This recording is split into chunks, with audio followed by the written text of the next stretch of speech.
On Wednesday, Russia's President Vladimir Putin claimed that Ukraine was planning to use a so-called dirty bomb, a claim that his underlings had been peddling for days. The accusations were roundly denounced by Ukraine and its Western allies. They say this rhetoric is nothing more than a Russian attempt to ratchet up tensions and escalate the conflict.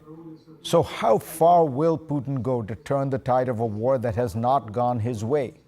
Joining me now is Boris Bondarev, who spent 20 years as a Russian official. He was a diplomat based at the United Nations in Geneva before resigning in May over the war in Ukraine. He is one of the highest level officials to publicly defect over the war, and he joins us now from Switzerland.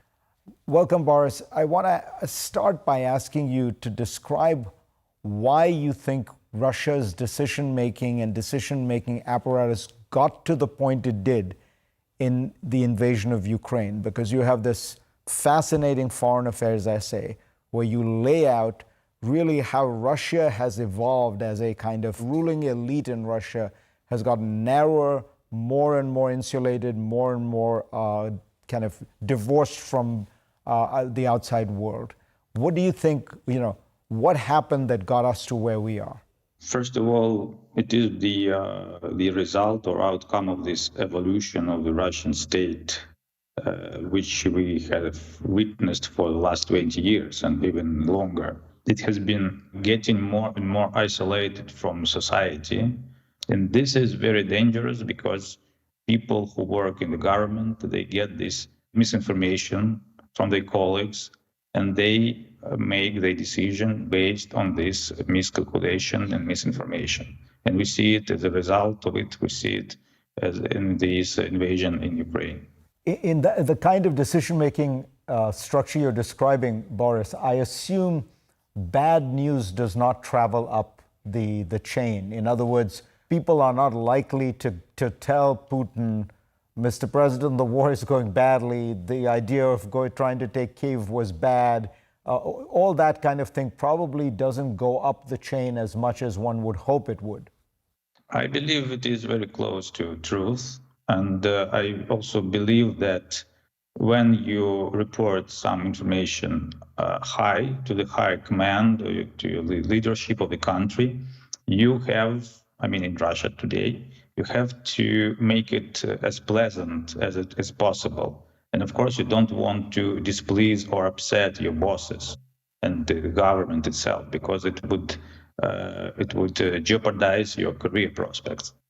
So when we hear this talk about a dirty bomb, first by Putin's aides, Lavrov, now Putin himself, what do you think is going on inside? Is this?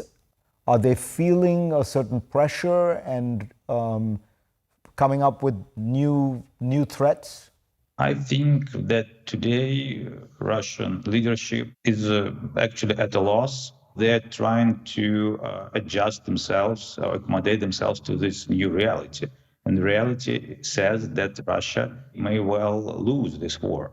And it looks quite chaotic, really, because there is no strategy under this. That is only some kind of random ways of looking for some opportunities to get themselves out of this very peculiar, very dangerous situation. What about the threat of a nuclear weapon being used? In your career as a diplomat, have you ever heard of the Russian top leadership talking about the possible use of a tactical nuclear weapon? Do you think Putin is bluffing, or is this real? I don't think that these nuclear weapons threats are very real for now.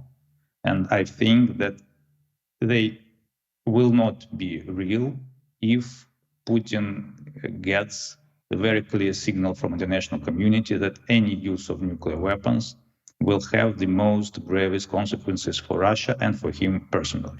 And what about negotiations? So imagine what you described as if Putin feels like he's losing and that fear continues, he could end up using a tactical nuclear weapon. What if the battlefield ends up in a stalemate? Let's say the Ukrainians take more territory, Kherson, maybe Kharkiv, but then it bogs down. At that point, could you imagine Putin being willing to arrive at some kind of negotiated settlement, which would be a compromise for everyone? All the parties have absolutely different and antagonizing priorities and goals in these negotiations. So for now, I don't see any prospects for any real negotiation. So if what you say is true and we are in for just a long, protracted war, what happens inside Russia? Does Putin's hold on Russia so strong that even a long war, even maybe more mobilization, would not weaken it? First, I don't think that Putin is really ready for a long, protracted war. I think that his strength, his regime is a little bit overestimated now. And now we see in Russia that there is a lot of confusion in the conduct of mobilization, for instance. And there is some kind of unrest and discontent within the population. So I believe that Ukraine may not go on this path of long and protracted war, but they are capable, Ukrainian army is capable of defeating Russian troops and of liberating their own lands. But for that, they need continued and enhanced assistance and support from the West. So with that, I believe they can win this war in quite a short term, maybe in a few months. So because they have already shown very significant progress in this. Boris, fascinating insights. We really appreciate you coming on. Very, very useful.